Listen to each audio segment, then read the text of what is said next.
노아 홍수 하나님의 심판으로 심판 후에 방주에서 나온 노아가 하나님 앞에 제단을 쌓고 하나님을 기쁘시게 하는 번제를 드렸습니다. 하나님은 이 번제를 받으시고 노아와 언약을 하셨습니다. 창세기 8장 21절은 이렇게 말씀합니다. 여호와께서 그 향기를 받으시고 그 중심에 이르시되 내가 다시는 사람으로 말미암아 땅을 저주하지 아니하리니 이는 사람의 마음이 계획하는 바가 어려서부터 악함이라 내가 전에 행한 것 같이 모든 생물을 다시 멸하지 아니하리니. 하나님께서 인간의 죄악으로 모든 생물을 멸하는 심판을 다시는 하지 않으실 것을 약속을 하셨습니다.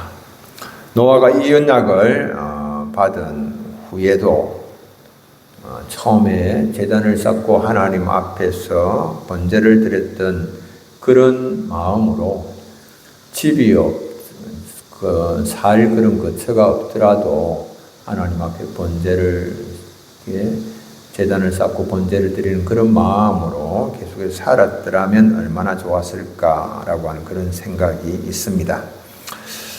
그런 정신으로 하나님을 예배하고 삶의 제사를 통하여서 하나님을 영화롭게 하였더라면 그러면 노아는 믿음의 조상으로 불려졌을 것입니다. 그러나 이어지는 성경의 기사는 불행하게도 그렇지 못함을 보였습니다. 노아의 세 아들로 인하여서 사람들이 온 땅에 퍼져나가는 가운데 노아는 영적 긴장감을 잃게 되었고 포도주를 마시고 취하여서 그 장막 안에서 벌거벗은 채 잠들었습니다. 하나님의 언약으로 다시는 물심판으로 멸망당할 그런 위험은 사라졌습니다. 심판이 없으리라고 하는 생각으로 사람들에게 영적 긴장감은 풀어졌고 노아는 인류의 머리로 깨어 있어야 했지만은 술 취하여서 벌거벗고 부끄러움을 잃어버린 채 장막 속에 누워있는 모습입니다. 마음이 분해져서 타락으로 빠져들고 말았습니다. 벌거벗은 노아의 하체를 본 아들 함은 나가서 두 형제에게 알렸습니다. 함이 아버지 노아의 하체를 보았다라고 하는 이 말은 그냥 우연히 노아의 벗은 모습을 보게 된 것을 말하지 않습니다.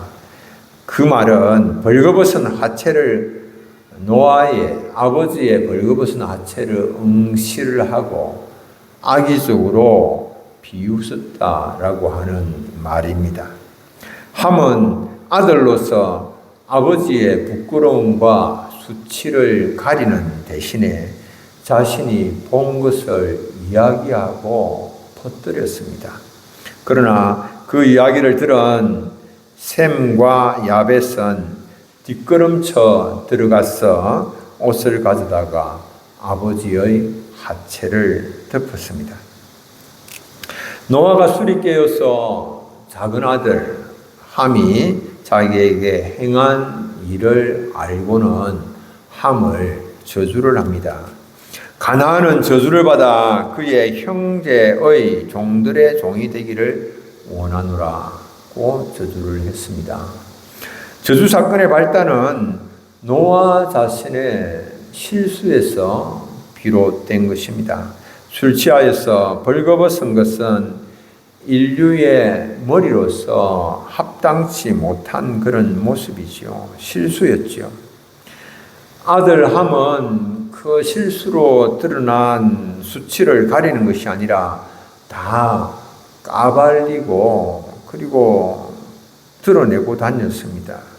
그리고 노아는 그 아들의 허물을 잘못을 용서를 해주는 것이 아니라 관대하게 용서하는 것이 아니라 또 저주를 했습니다. 정말 물고 물리는 그런 형국입니다. 이 마치 이게 기쁨과 행복으로 가득해야 할 가정이고 허물이 있으면 덮어주어야 할 그런 가정인데 그런 모습은 보이지 않고 물고 물리는 맹수들이 우글거리는 정글과 같은 모습을 하고 있는 것 보게 됩니다. 우리의 삶의 현장에서 이런 일들이 다반사로 일어나고 있습니다. 부모가 실수하는 것을 보고 자녀들은 판단하고 비난하고 토론합니다. 그리고 서로 갈등합니다. 나라의 정치 지도자들에 대해서 마찬가지입니다. 실수와 허물을 보고 분별력 없이 우리는 마구 비난합니다. 근시안적으로 서로 비난하고 끝없는 갈등과 정쟁에 휩싸입니다. 누구도 자신의 잘못이라고 말하는 사람 아무도 없습니다. 내 탓이라고 내가 회개해야 하는 사람이라고 말하는 사람 아무도 없습니다. 아담 때부터 시작해서 오늘까지 별반 달라진 것 없습니다. 아담과 하와는 자신들이 불순종과 거역으로 선악과를 따먹고 에덴 동산에서 쫓겨날 때에 서로 변명하고 핑계했습니다. 아담은 이렇게 변명했습니다.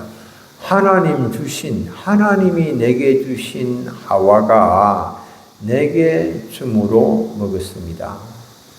하와를 핑계대는 것에 넘어서 하나님께서 내게 하와를 주셨기 때문에 이런 일이 일어나지 아니하였습니까? 하나님께까지 핑계를 대고 있는 모습이죠. 하와는 뱀이 깨므로 내가 먹었습니다. 그렇게 말을 했습니다.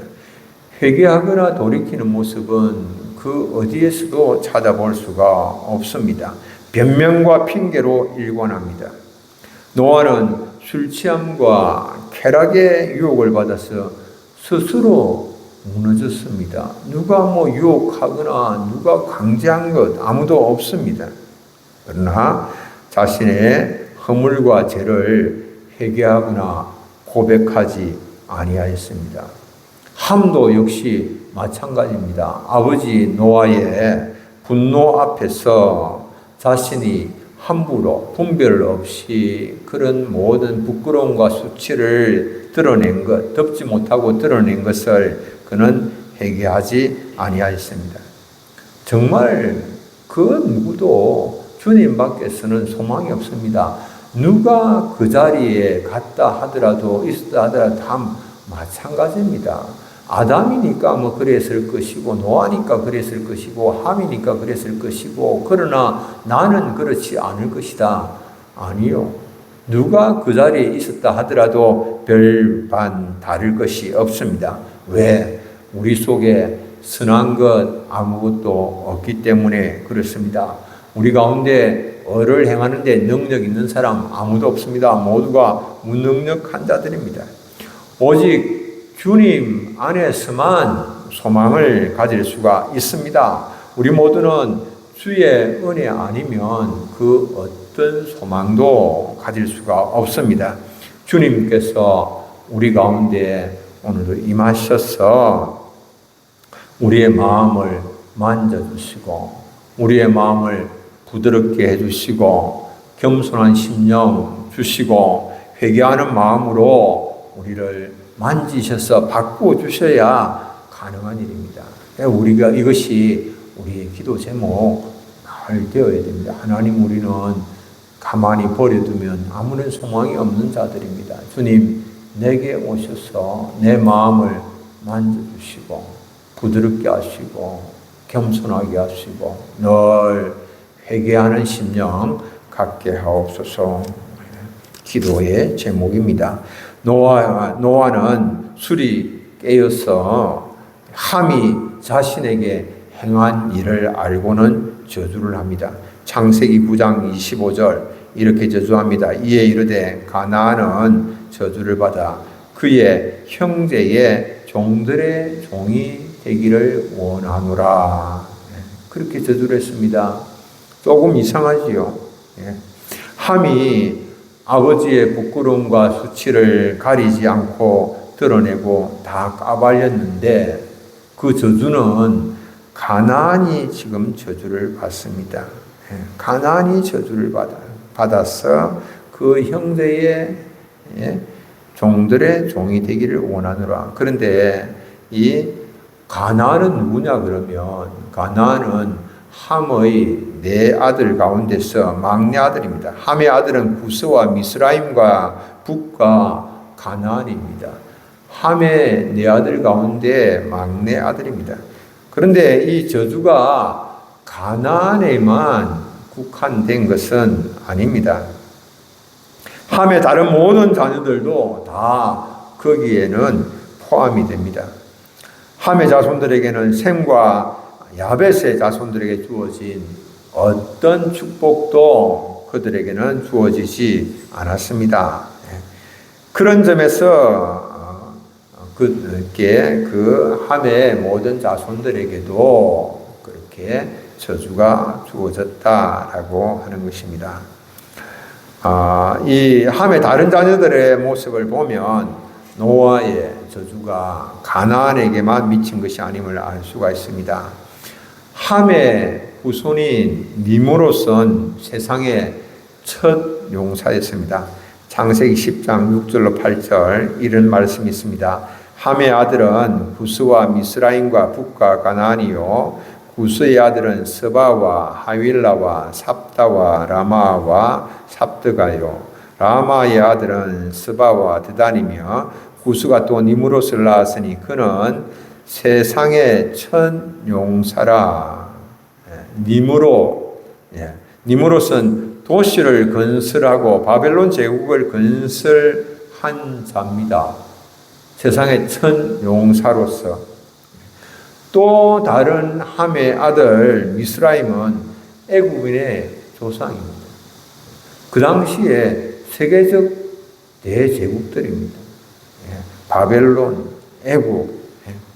한때 바벨론과 애굽이 엄청나게 강성하였습니다. 이들은 모두 셈족인 페르시아인들에게 그러나 다 굴복당하였고 나중에는 야벳의 후손인 그리스와 로마에 의해서 정복당하고 말았습니다. 정복당하고는 한 번도 그 후 회복되지 못하였습니다. 세상의 첫 용사인 그 니므롯, 그가 세운 대제국이 회복되지 못한 것은 저주의 결과라고 볼 수 있죠. 아프리카 전체도 함의 후손입니다. 아프리카 오랜 세월 동안 아프리카 대륙 대부분은 로마, 사라센 제국 그리고 터키의 지배하에 있었습니다. 수세기 동안 거기에 복속당하여 있었습니다. 흑인들은 아프리카 흑인들이죠. 오랫동안 유럽으로 미국으로 종으로 팔려 나갔습니다. 함의 저주입니다. 이어지는 노아의 축복입니다. 셈에 대한 축복입니다. 창세기 9장 26절 또 이르되 셈의 하나님 여호와를 찬송하리로다. 가나안은 셈의 종이 되고 두 가지 축복이 들어있습니다. 여호와는 셈의 하나님이시다라고 하는 것 하나, 그리고 가나안은 그의 종이 된다라고 하는 것입니다. 셈은 모든 에벨 자손의 조상입니다. 창세기 10장 21절 셈은 에벨 온 자손의 조상이요 야벳의 형이라. 그에게도 자녀가 출생하였으니 에벨은 히브리 민족의 계보입니다. 하나님 아는 지식과 하나님 섬기는 예법을 가르쳐주는 구약 성경은 히브리어로 기록되어 있습니다.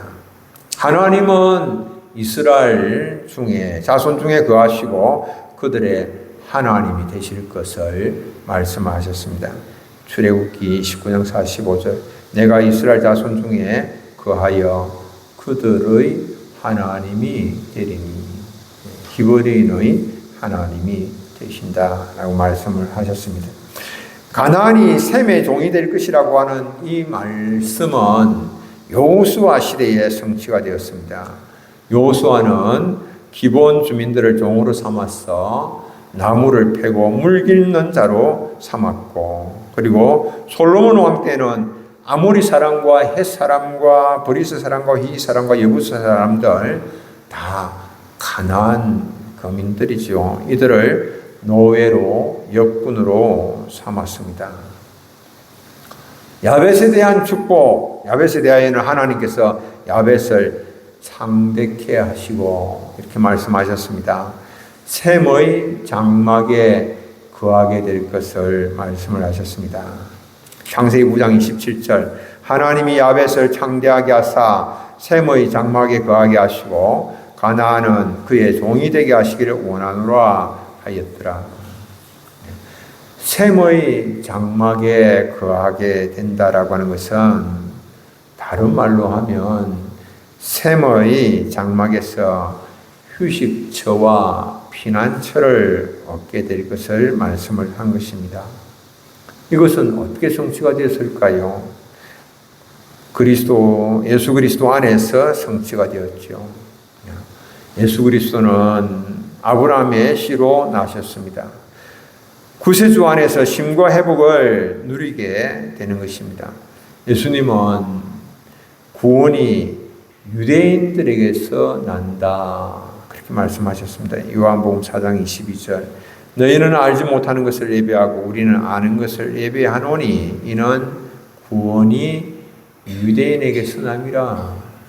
유대인 아브라함의 자손 아브라함의 씨로 나신 예수 그리스도를 통하여서 구원이 주어지고 쉼과 회복이 주어지는 것이죠.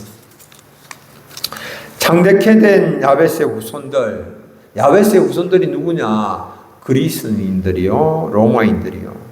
그들은 그 당시 세상을 지배를 했습니다. 엄청나게 창대케 되었죠. 앵글로색슨족들입니다. 이들은 더 많은 땅들을 정복을 했습니다. 노아의 저주를 받은 함과 축복을 받은 셈과 야벳, 이들을 통해서 우리가 교훈받을 수 있는 것은 은혜의 수단을 부지런히 사용을 해야 된다라고 하는 사실입니다. 은혜의 수단을 부지런히 사용한 셈과 야벳은 축복을 받았습니다. 함은 그렇지 못했죠. 저주를 받은 함과 축복을 받은 셈과 야벳의 결정적인 차이는 부모 공경에 대한 마음이 그 근본에 깔려 있느냐, 깔려 있지 않느냐라고 하는 것이었습니다. 함은 부모를 조롱하고 무시하는 마음으로 허물과 수치를 다 까발리고 드러냈습니다. 우리 부모가 이렇게 인류의 머리라고 하면서 이렇게 부끄럽고 수치스러운 이런 모습을 하고 있다. 다 드러냈습니다. 그러나 셈과 야벳은 부모를 공경하는 마음으로 수치와 부끄러움을 덮고자 하였습니다. 부모에 대한 공경과 이해와 사랑으로 행한 행동이었습니다. 여러분들 실수가 없는 사람은 없습니다. 부모가 부모라고 해서 성인이며 완벽하며 완전하겠습니까? 실수가 있죠.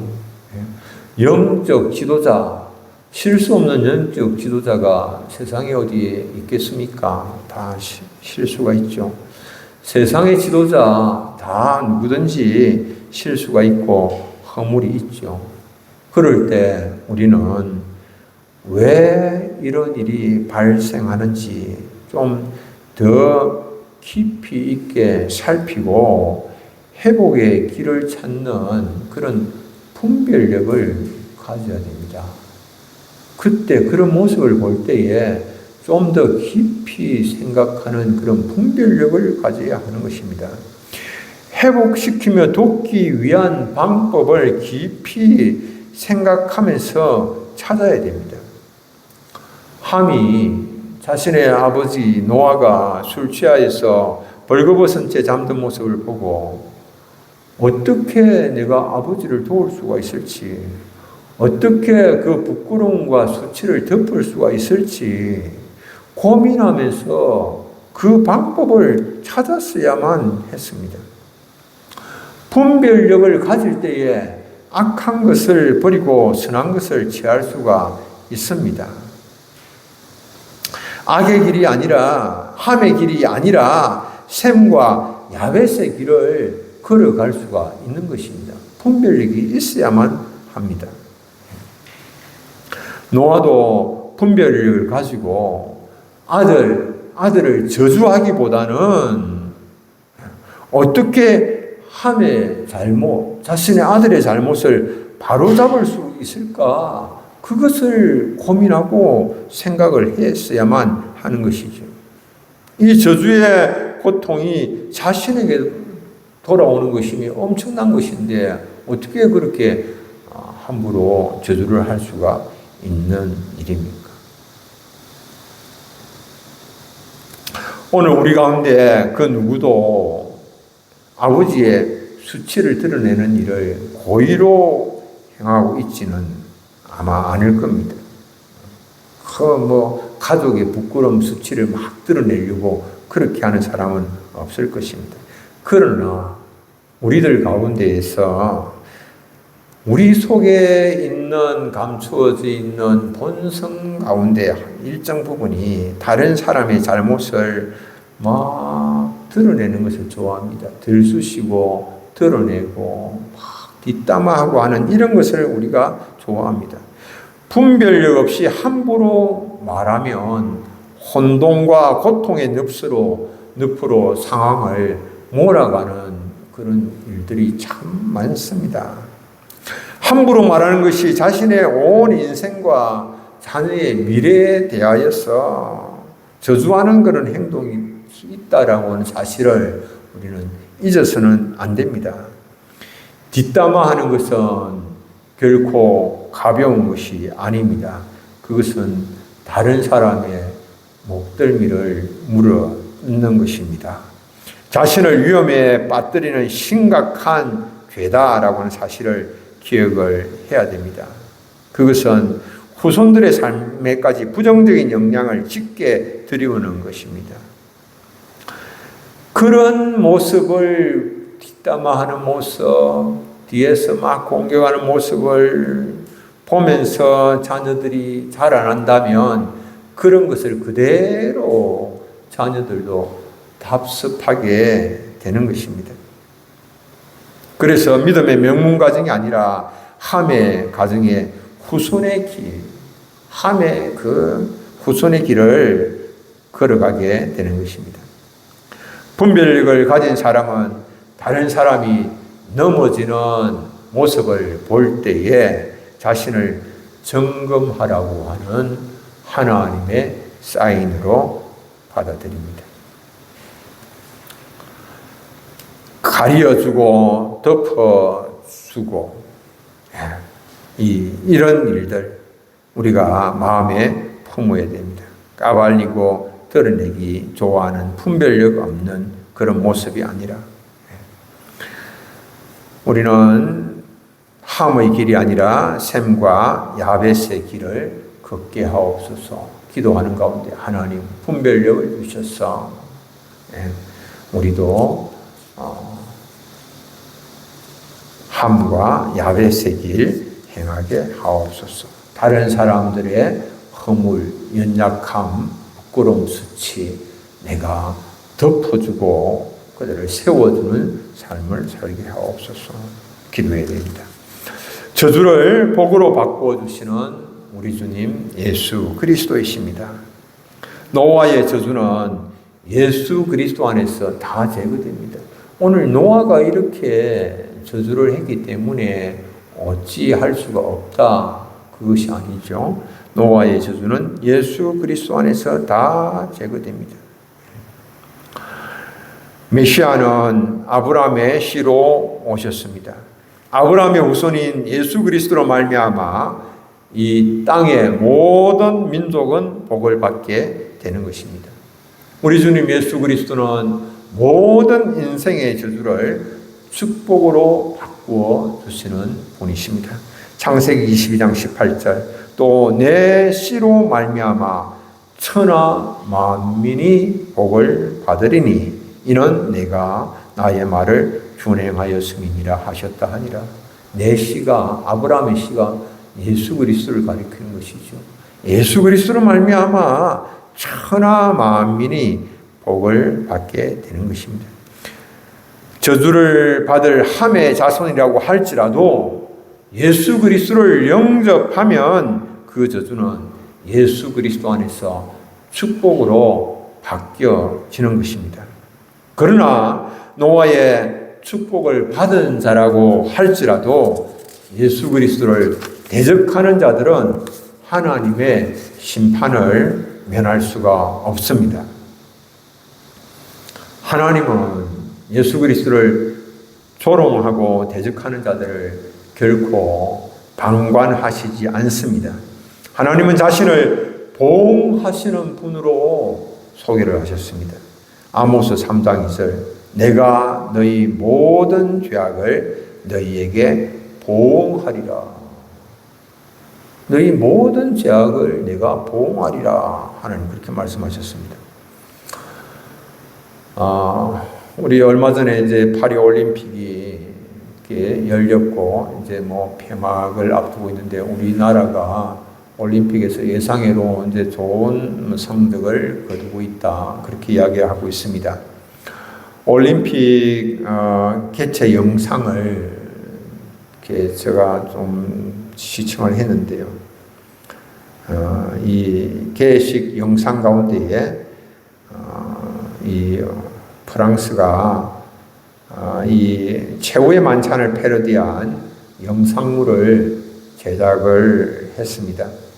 이 영상물에서 예수님 대신에 나체 예수를 그 자리에 앉혔습니다. 최후의 만찬 여러분들 아시지 않습니까? 예수님 중심에 있고 12사도들이 이제 함께 해서 그 최후의 만찬을 나누는 그 시간, 그곳에 예수님 대신에 나체 예수를 그 자리에 앉혔습니다. 그런데 그 나체 예수가 드래그 퀸이었습니다. 드래그 퀸이라고 하는 이 말은 여장 남성이다라고 하는 말입니다. 남성인데 여성 복장을 하고 여성처럼 꾸며서 예수님의 자리에 앉았습니다. 12사도들의 자리도 드래그 퀸을 다 앉혔습니다. 그리고 성화를 봉송하는 그 도중에 동성애자들이 쓰리썸을 하는 그것을 연상시키는 그런 장면도 이렇게 제작을 했습니다. 이렇게 쓰리썸이라고 하는 것은 다자간에 성애하는 이런 것들을 그것도 이제 노출을 한 것이죠. 그런데 이제 그런 영상물을 제작한 제작자는 그 제작의 표현을 이렇게 말합니다. 포용성을 강조하기 위하여서 그렇게 했다라고 말합니다.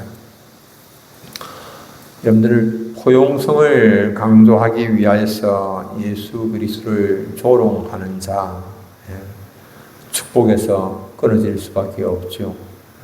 이들이 지금 야벳의 후손들이 하고 있는 그런 모습들입니다. 그들이 셈의 장막에서 복을 이어가는 그런 것이지 그리스도 밖에서는 모든 복을 잃어버릴 수가 밖에 없는 것이죠. 세상의 기준과 가치를 따라가기 위해서 그리스도와 대척점에 서는 것, 여러분들 망하는 길입니다. 오늘 세상이 이러니까 세상의 가치관이 이렇고 이 시대의 정신이 이러니까 우리가 시대의 정신을 따라가야지. 하나님의 말씀 시대에 뒤떨어지는데 그 말씀 붙잡고 가다가는 내가 이 시대에 이 세상에서 도태될 수 있다라고 그렇게 생각을 하면서 세상을 따라가려고 하는 그런 시도, 여러분들 주님께서 다 보시고 아시지요. 우리가 그리스도의 편에 서는 삶이 되도록 자신을 자꾸 살펴야 됩니다. 나는 어느 편에 설 것인가 결단을 해야 되는 일입니다. 세상이 지금 다 그렇게 가니까 포용성을 강조를 하고 관용을 강조를 하니까 진리보다는 내가 그 길을 따르겠다. 여러분들 그 길을 따르는 길은 나중에 주님께서 보응하시는 길이다라고 하는 사실을 기억을 해야 됩니다. 사도 바울이 경고를 했습니다. 우리는 다 이방인에 지나지 않습니다. 이방인 가운데서 복음 듣고 영접한 자들을 사도 바울이 돌감람나무라 그렇게 했습니다. 로마서 11장 17절 우리 함께 한번 읽어보겠습니다. 또한 가지 얼마가 꺾이었는데 돌감람나무인 내가 그들 중에 접붙임이 되어 참 감람나무 뿌리의 친액을 함께 받는 자가 되었은저. 참 감람나무라고 가지라고 하더라도 믿지 않으면 꺾이고 그 자리에 이방인 중에서 일부가 접붙임을 받았는데 돌감람나무 가지는 더 말할 필요가 없는 것이죠. 참감람나무도 꺾어내는 판인데 돌감람나무가 되어서 그래도 근근히 접붙임을 받은 그런 상황인데 우리가 믿음으로 살지 아니하고 주님 편에 서지 아니하고 말씀대로 살지 아니하고 세상 눈치 자꾸만 살피고 세상의 모든 기준에 따라서 그렇게 말씀을 우리가 오용하고 남용하게 되어진다면 우리의 모든 일거수일투족을 살피시는 주님께서 우리를 그대로 버려두시지 아니하시죠.